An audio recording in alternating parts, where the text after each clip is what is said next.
নমস্কার বন্ধুরা, সবাই কেমন আছেন? এসে গেছি আবার একটি নতুন ব্লগ নিয়ে। আজকে সন্ধ্যেবেলায় হঠাৎ করেই ঠিক হলো ভেজিটেবিল খাওয়ার, আর তাই বৌদি বানাতেও বসে গেল। এখানে সব কাটাকুটি করে তার মাঝখানে এখানেতে একটু আদা রসুনকে পেস্ট করে রেখেছে, আর আলুটাও সেদ্ধ করা এখানে হয়ে গেছে।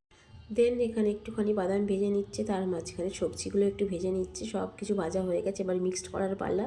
আর এখানে বৌদি একটা চামচ নিয়েছে, এখানে খুব গরম ছিল তো তাই চামচের দ্বারা এগুলো একটু মিক্সড করে নিচ্ছে। এগুলি ভালোভাবে মিক্সড করা হয়ে গেছে, এরপর ভেজিটেবিল বলের আকারে এগুলোকে বানিয়ে নিচ্ছে এক এক করে।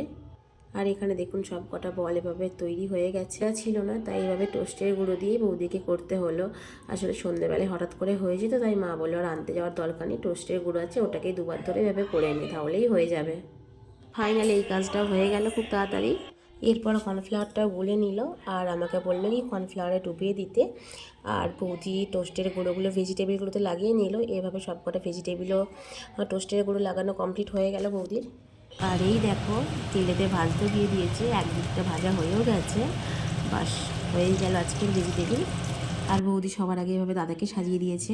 কেমন হয়েছে?